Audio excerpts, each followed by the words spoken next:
The cold metal floor felt like ice against Zara's silver-scaled skin. As consciousness slowly returned to her, her head throbbed with each heartbeat, and the taste of copper filled her mouth. Something was wrong. Very wrong. She tried to move her arms, but thick restraints held them firmly against what felt like a medical table. Her legs were secured too. The familiar weight of her combat gear was gone, replaced by some kind of thin fabric that covered her body. Panic shot through her chest like lightning. Where was she? The last thing she remembered was the warning lights flashing red inside her stealth ship. The navigation system had gone crazy, spinning wildly as some invisible force pulled her vessel toward the massive structure ahead. She had tried everything: emergency thrusters, backup systems, even the manual controls her grandfather had taught her to use. Nothing worked. The ship that captured her was unlike anything in the Villanari military database. It was huge, almost the size of a small moon, but it didn't look like a warship. Instead of weapons and armor plating, it had strange glass sections, and what looked like gardens growing inside. Gardens? What kind of warrior race wasted space on plants? Zara forced herself to stay calm. She was a scout of the Villanari Empire, trained from childhood to survive situations exactly like this. Her people had been fighting wars across the galaxy for over 300 years. She knew what came next. First, they would try to break her mind with fear. Then would come the pain, carefully measured doses designed to make her talk. They would want to know about Villanari military strength, ship locations, and weapon technology. When that failed, they would try to turn her against her own people with false promises and lies. She had seen it happen to other captured scouts. The lucky ones died quickly. The unlucky ones came back, changed, broken, speaking in whispers about the kindness of their captors, how warfare was wrong, how there were better ways to live. The Empire had no choice but to execute these corrupted souls. It was a mercy, really. Zara would not become one of them. She opened her eyes fully and studied her prison. The room was bright, too bright, with soft white light that seemed to come from everywhere at once. The walls were smooth and clean, not the rough metal or stone she expected. There were no torture devices visible, no blood stains, no evidence of previous prisoners.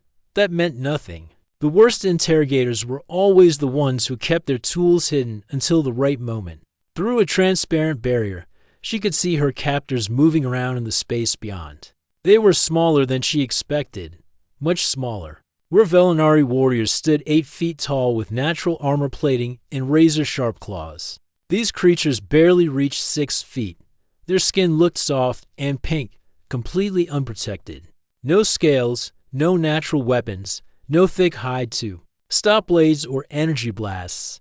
How had such weak beings managed to capture her ship? One of them noticed she was awake.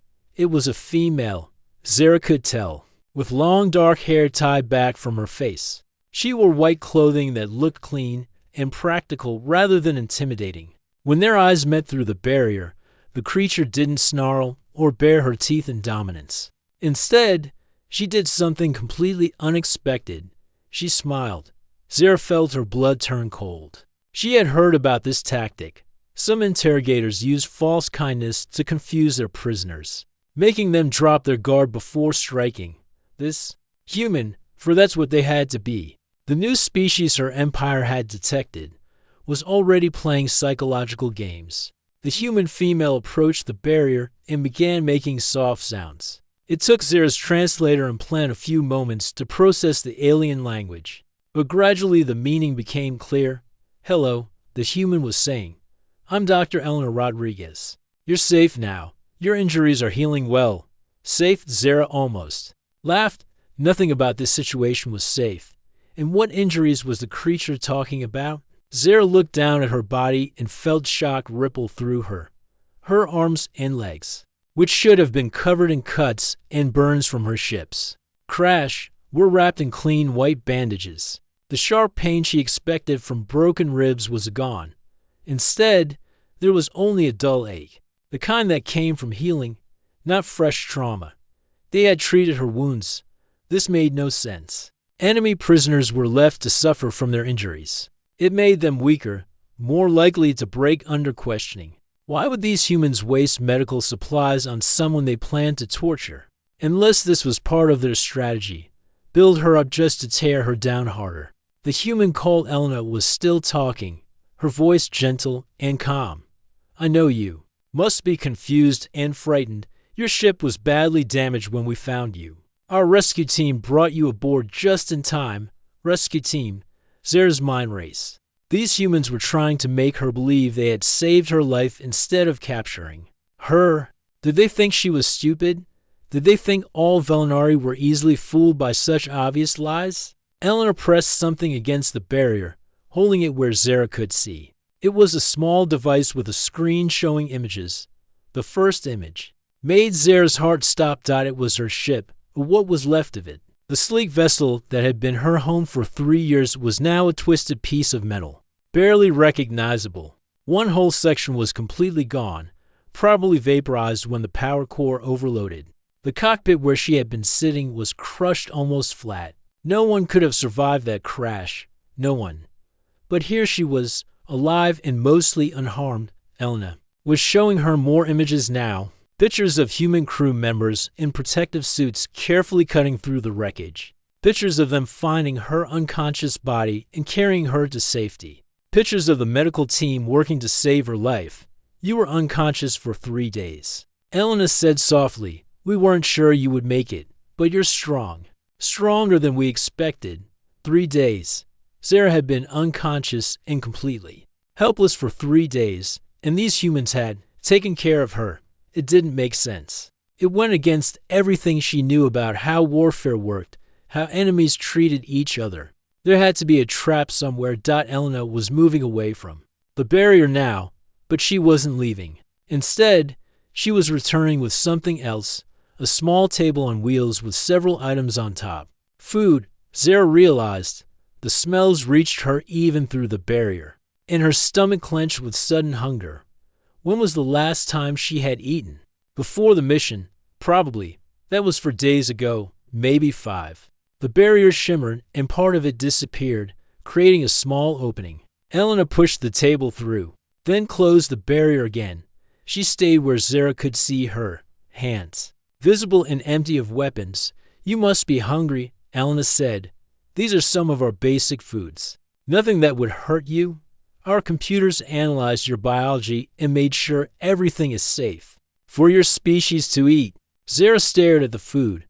There were several small dishes with different colors and textures. Steam rose from some of them, carrying smells that made her mouth water despite her suspicion. There were also utensils, not sharp enough to be weapons, but clearly designed to make eating easier. This was the trap. The food would be poisoned, or drugged, or designed to make her sick and weak. She wouldn't touch any of it, but the smells were so good, and her stomach was cramping with hunger. Elena seemed to understand her hesitation. The human picked up a small piece of what looked like bread and ate it herself, then took a sip from a cup of liquid. She waited a moment, then smiled again. See, it's safe, I promise you. We're not trying to hurt you. Promises from an enemy meant nothing. Zara knew that. But watching Elena eat the same food, seeing the genuine concern in the human's strange blue eyes, made something inside her chest feel tight and confused. This wasn't how capture was supposed to work. Where were the threats, the demands for information, the pain designed to break her will?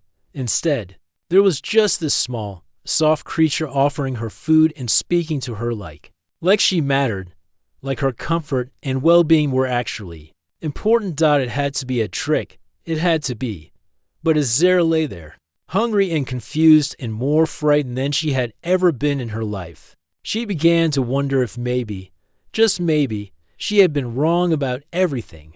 5 days had passed since Zara first woke up in the human medical bay. 5 days of watching Elena come and go with food, medicine, and strange objects that made no sense. 5 days of waiting for the real questioning to begin. It never did. Instead, Elena kept doing things that made Zara's head spin with confusion. Every morning, the human doctor would arrive with fresh bandages and healing gel that smelled like flowers.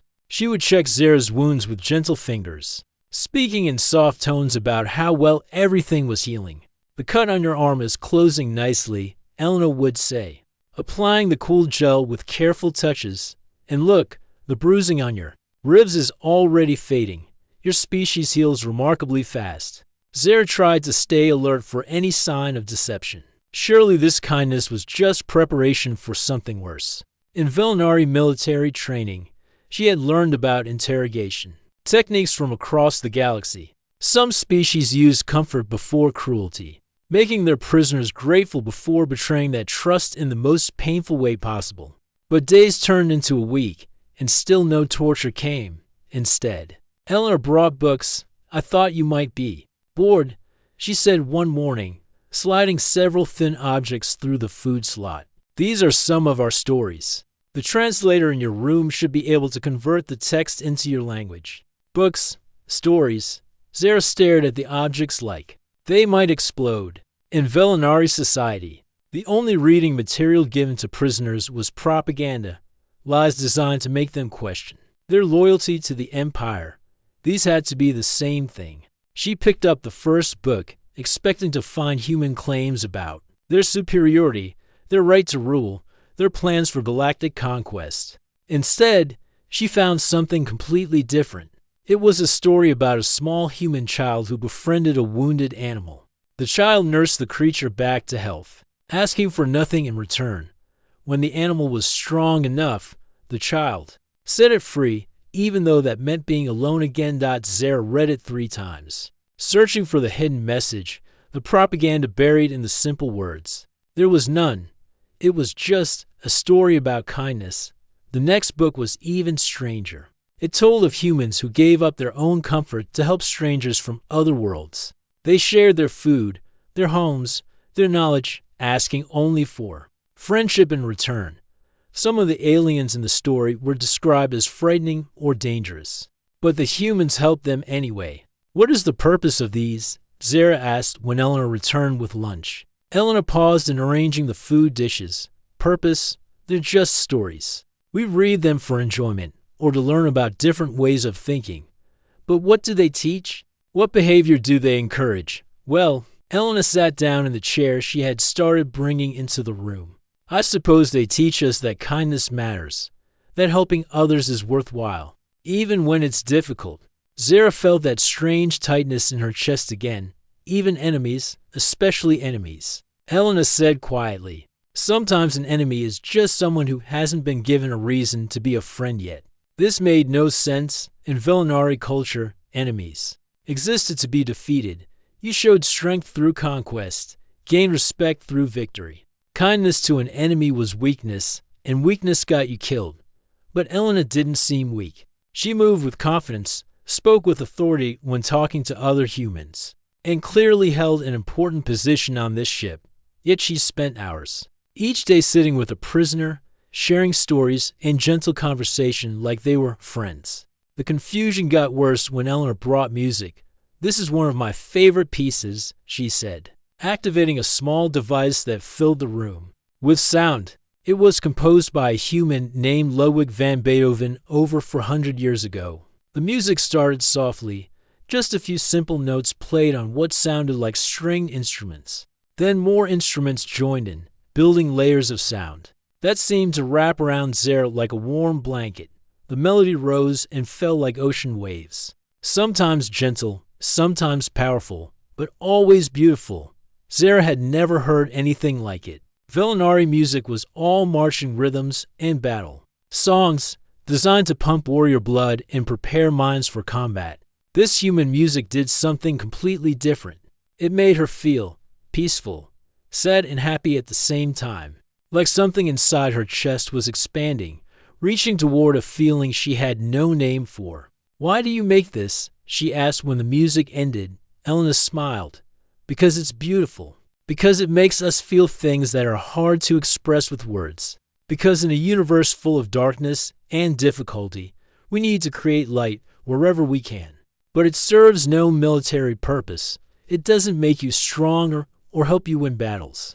Doesn't it?" Eleanor's eyes were bright with something Zara was starting to recognize as enthusiasm. Music brings people together. It helps us understand each other's emotions. It gives us hope when things seem impossible. I'd say those things make us very strong indeed. That night, lying in the darkness of her medical bay prison, Zara found herself humming the melody Elena had shared. The notes seemed to vibrate in her bones, creating echoes of that strange, warm feeling in her chest. She tried to push it away. This was exactly what the humans wanted, for her to become soft, to forget her training, to start believing their lies about kindness and beauty and friendship. But when Ellen arrived the next morning with breakfast and a new piece of music, Zara didn't protest. She listened to symphonies and songs, each one different but all carrying that same mysterious quality that made her feel things she had never experienced before. Elena started bringing art too, pictures created by humans across centuries, showing everything from realistic portraits to abstract swirls of color that somehow conveyed emotion without depicting anything recognizable. "This one always makes me think of hope," Elena said, showing Zara a painting of a sunrise breaking through storm clouds. "And this one reminds me of the way music sounds when it's perfectly performed." Zara studied the paintings with growing fascination. Velinari art was all about depicting great battles and honoring fallen warriors. These human creations showed flowers, landscapes, people laughing together, children playing. They celebrated life instead of death, creation instead of destruction. "Your people make all of this just because it's beautiful?" Zara asked. "We make it because we have to," Eleanor replied. "Because something inside us needs to create, to express what we feel and see and dream about. Art helps us make sense of existence. But you could use that time for training, for building weapons, for expanding your territory." Eleanor was quiet for a long moment. "We do those things too, when we have to. But if that's all we did, what would be the point of surviving? What would we be protecting?" The question haunted Zara long after Elena left. What was the point of surviving? In Velinari culture, you survived to serve the Empire, to fight its battles, to expand its borders. You lived to make your species stronger and more feared across the galaxy. But these humans seemed to survive for something else entirely. They created beauty, told stories, made music that served no purpose except to make people feel less alone.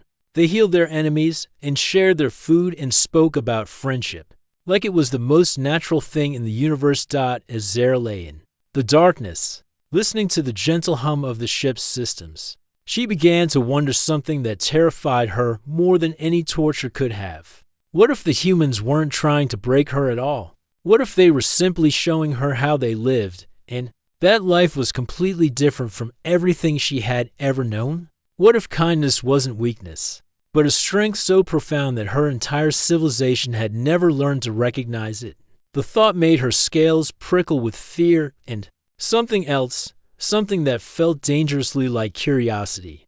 3 weeks had passed since Zara's capture, and something inside her was changing. She could feel it happening, like ice slowly melting in her chest, but she couldn't stop it. Every day, Eleanor brought new wonders that challenged everything Zara thought she knew about strength, purpose, and what it meant to be alive. Today was different, though. Eleanor seemed excited about something, practically bouncing on her feet as she entered the medical bay. "I have something very special to show you today," Eleanor said, her eyes bright with anticipation.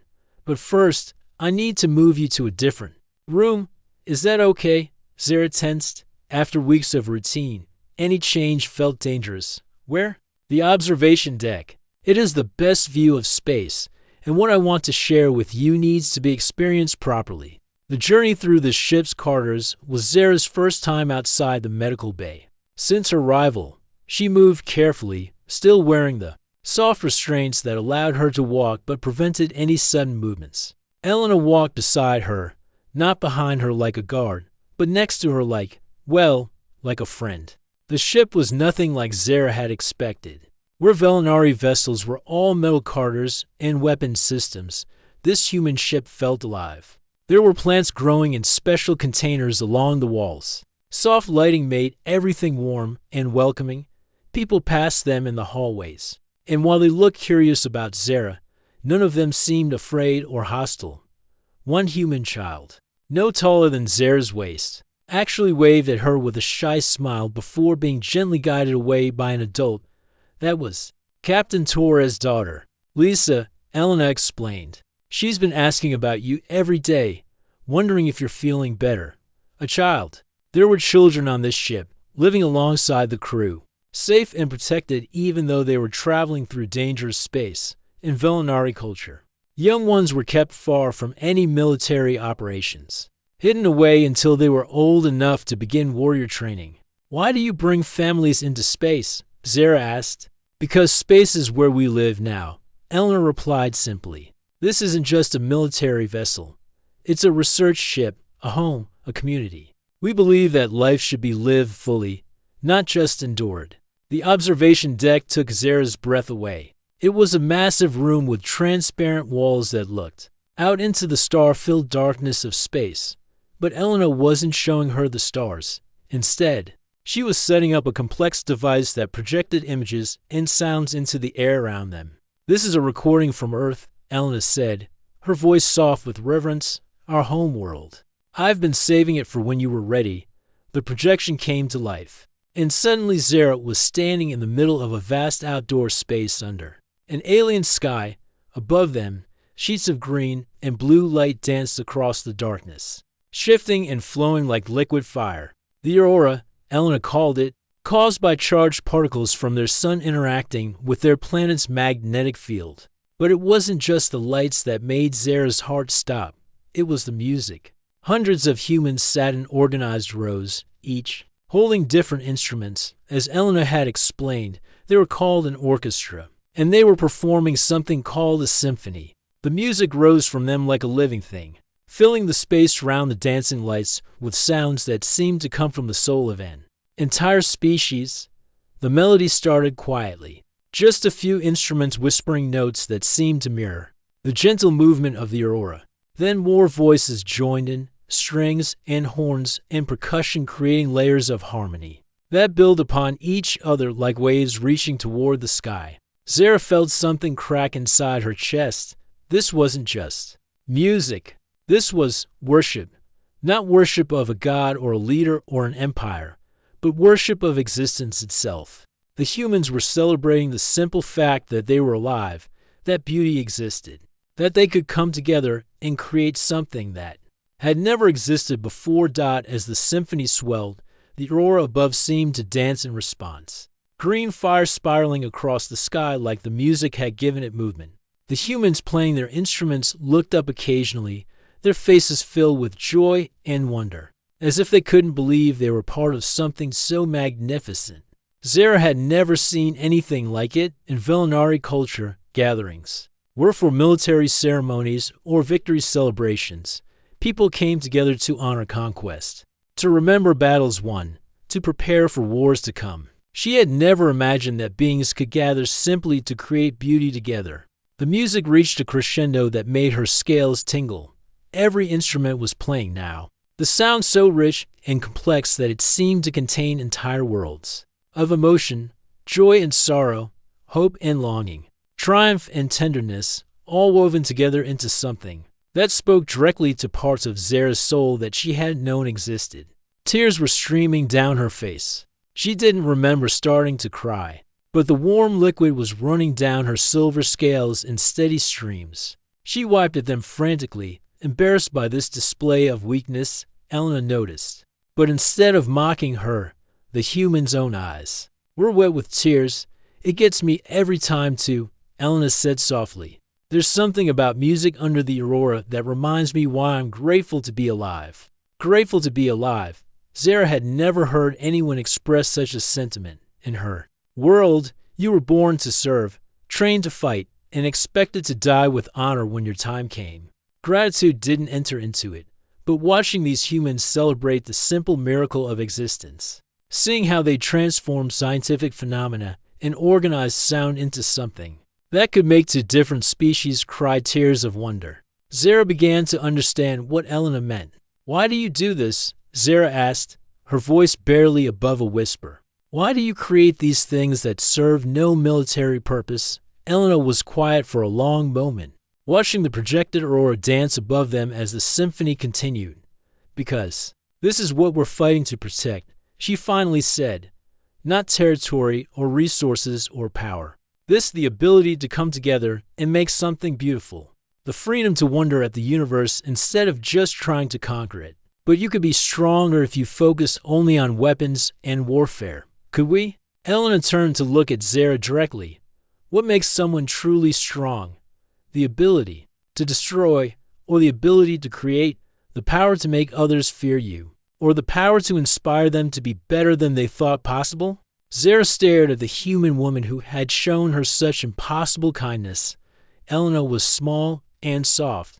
By Velinari's standards, with no natural weapons or armor. By all logic, she should be weak. But sitting here in the starlight, surrounded by the echoes of music that could move souls across species barriers, Elena seemed like the strongest person Zara had ever met. The symphony was ending now, the final notes fading into the silence of space while the aurora continued its ancient dance.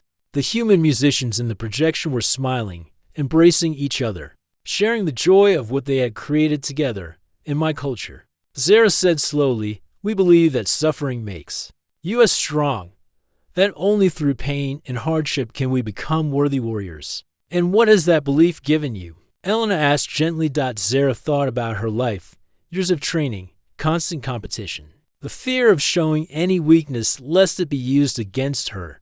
She thought about the endless wars, the conquered worlds, the other species that fled in terror. When Velinari's ships appeared on their borders, victory, she said. But the word felt hollow in her mouth. And after victory? What then? More victory, more conquest, the expansion of the empire.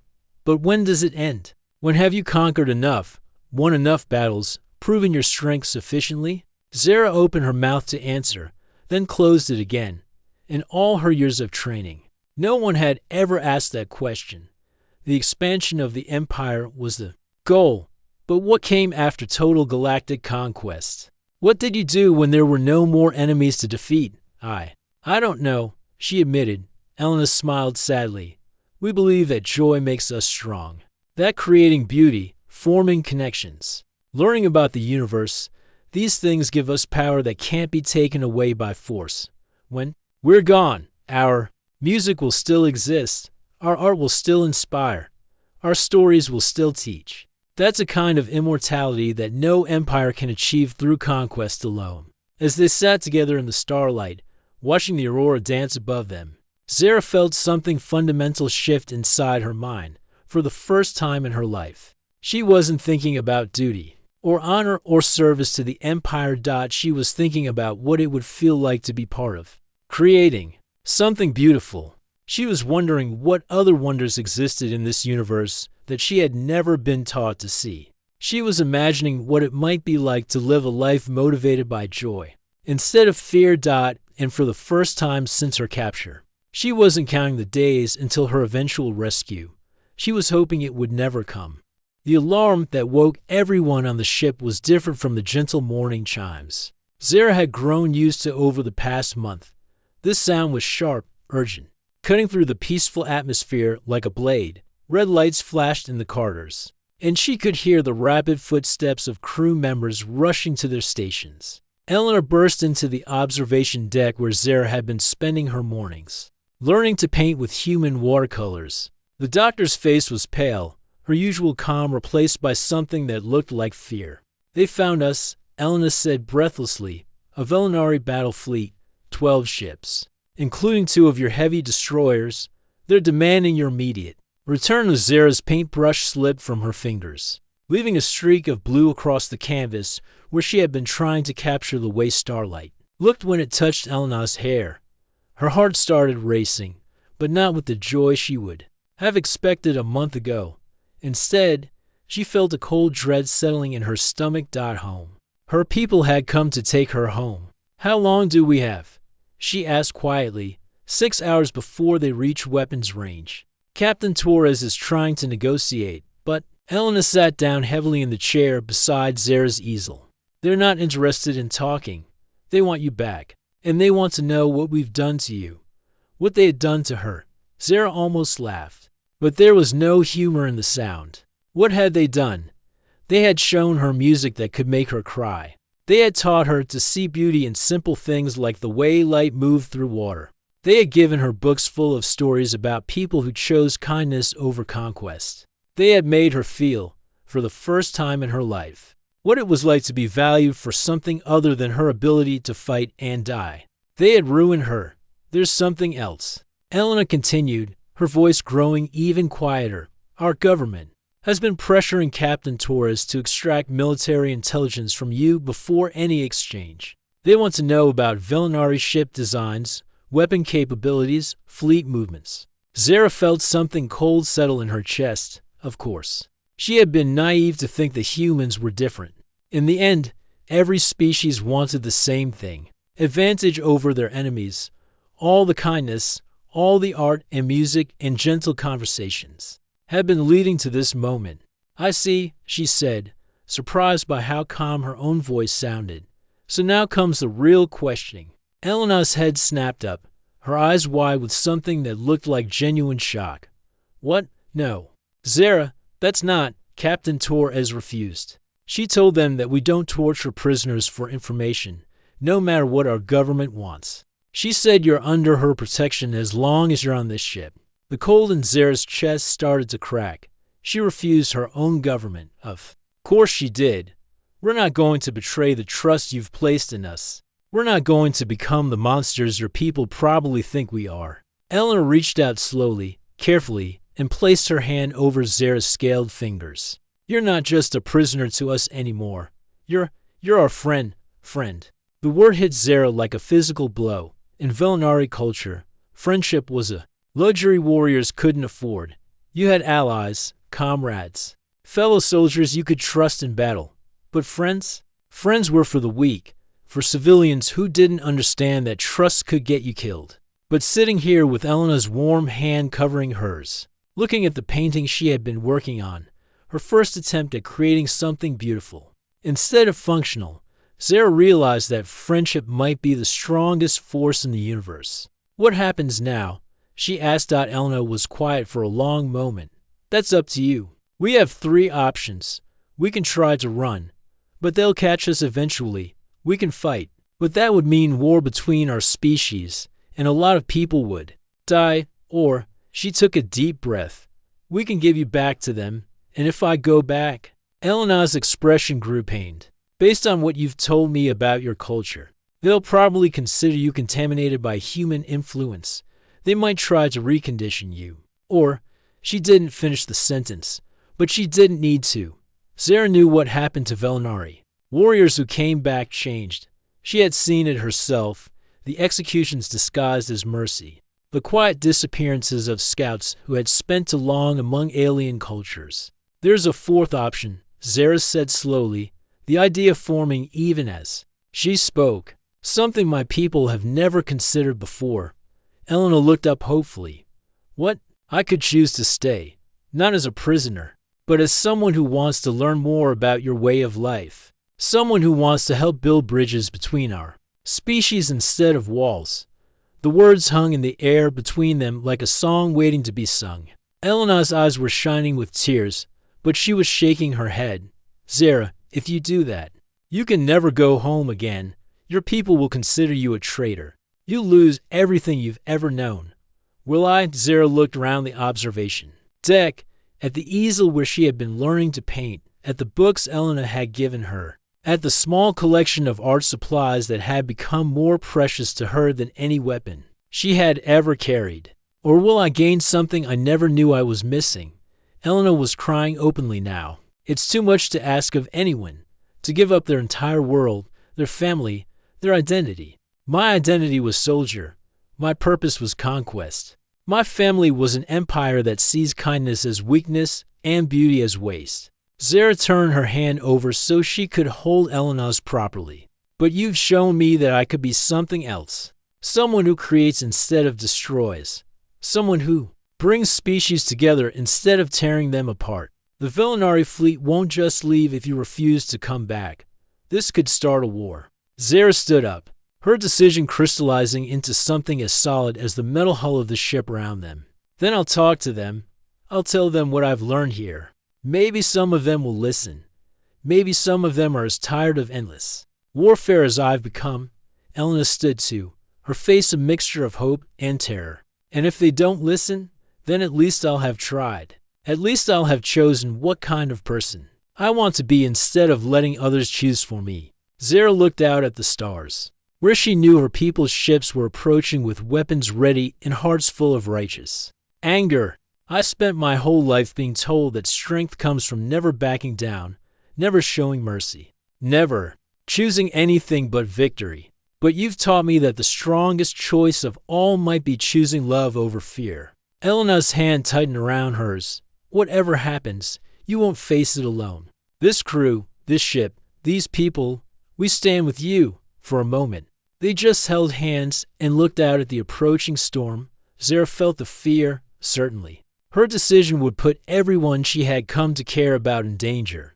It would brand her as a traitor to the only life she had ever known. It would force her to find courage she wasn't sure she possessed. But underneath the fear was something else, something warm and bright and utterly unshakable. For the first time in her life, she was making a choice based not on duty or training or fear, but on hope. She was choosing to believe that beauty was stronger than brutality, that creation was more powerful than destruction, that love could triumph over the darkness that had defined her people for centuries. In 6 hours, she would face the warriors who had raised her, trained her, shaped her into a weapon for their empire's expansion.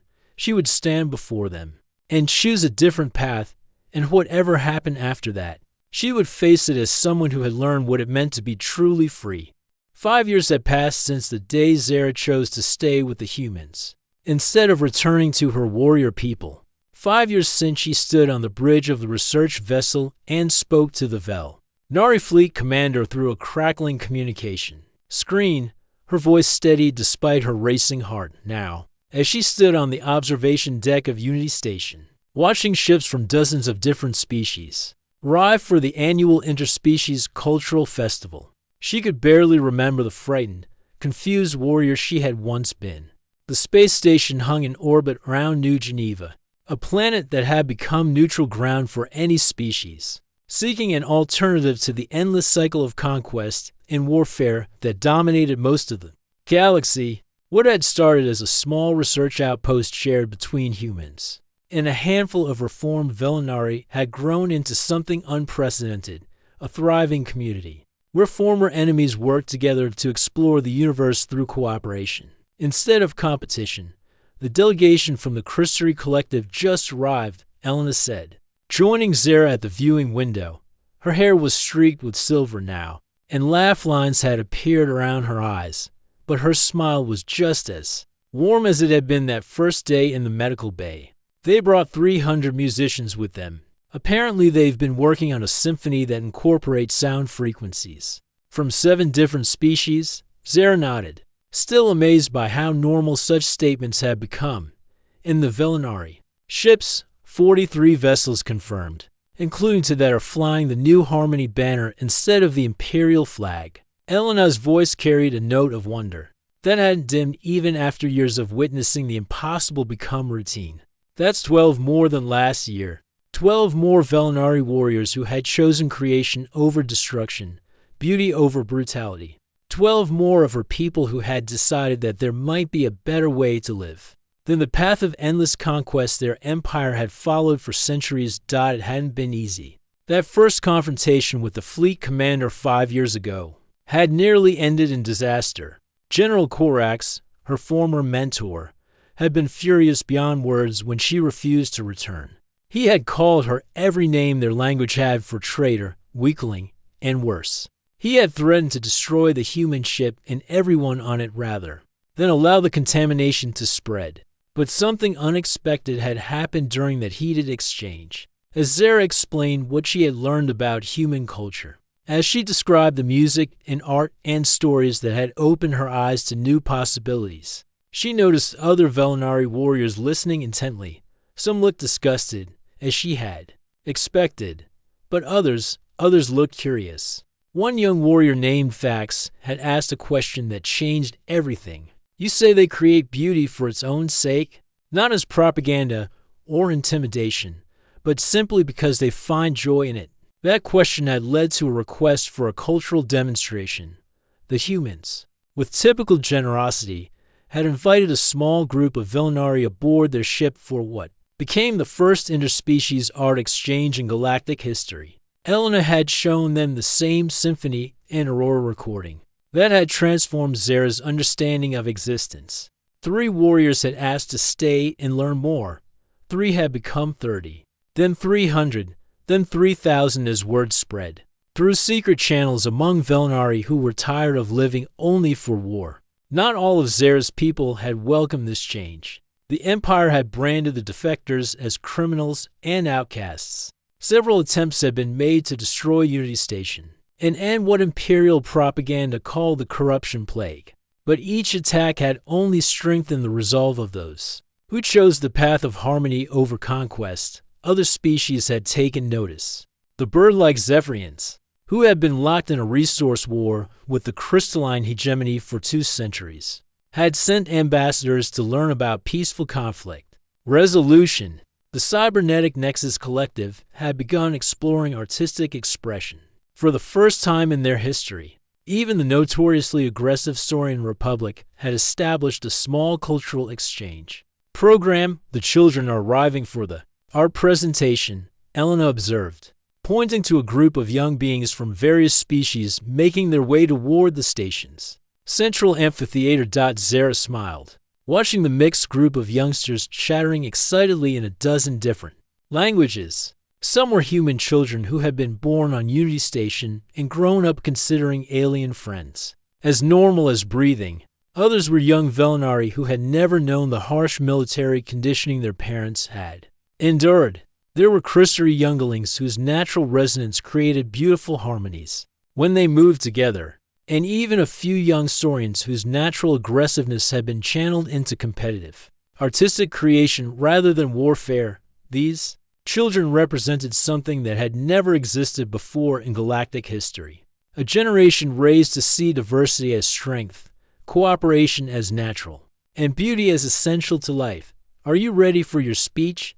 Elena asked. Zara nodded, though she still felt nervous before public speaking. In a few minutes, she would address the festival's opening ceremony, welcoming delegates from 47 different species to 5 days of shared music, art, storytelling, and cultural exchange. But first, she wanted to check on one more group of rivals. They made their way to Docking Base 7, where the newest refugees had just disembarked. These were Villanari who had recently fled the Empire, many of them still bearing the physical and emotional scars of a society built on violence and dominance. They looked lost, frightened, uncertain whether they had made the right choice in abandoning everything they had ever known. Zara recognized the expression on their faces. She had worn it herself 5 years ago. "Welcome to Unity Station," she said in fluent Villanari, her voice gentle but confident. "I know you're scared.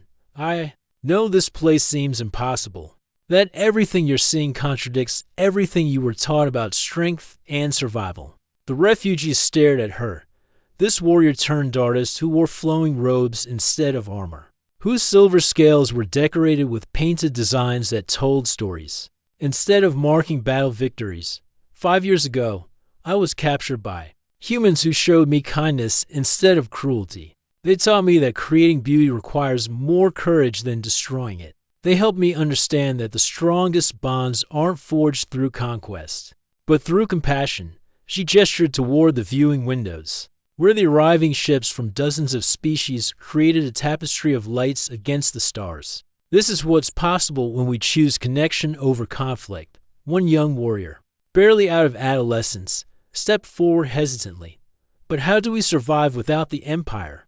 How do we find purpose without conquest?" Zara smiled, remembering asking Elena similar questions. "By discovering what you want to create instead of what you want to destroy. By learning that survival isn't just about staying alive. It's about finding reasons to be grateful for that life." Over the next hour, she guided the new rivals through Unity Station's common areas.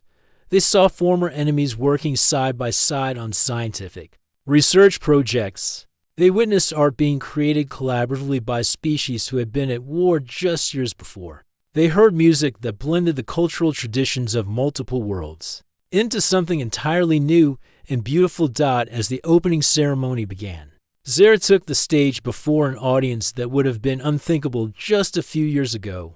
Humans sat next to Velinari. Christery harmonized with Zephyrian song prayers. Children from a dozen different species played together in the aisles, their laughter creating a universal language of joy. 5 years ago, she began, her voice carrying clearly through the amphitheater's acoustic systems. I believe that strength came from never showing weakness, that survival required constant warfare, that the universe was too dangerous for anything but conquest and fear. She paused, looking out at faces that reflected the diversity of an entire galaxy learning to live in harmony.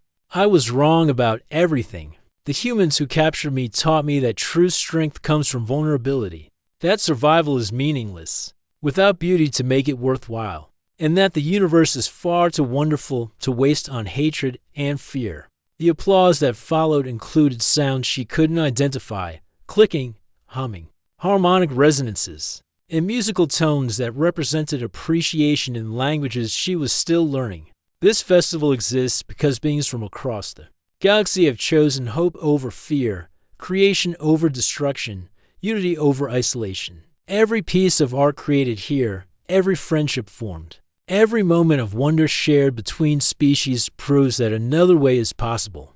As she spoke, Zara thought about the painting she had been working on that morning, a landscape showing unity. Station's gardens where plants from 100 worlds grew together, tended by gardeners from just as many species. It was a small work, unlikely to change any minds or prevent any wars, but it was hers, created from joy rather than duty, and it would exist long after she was gone. That, she had learned, was its own kind of immortality.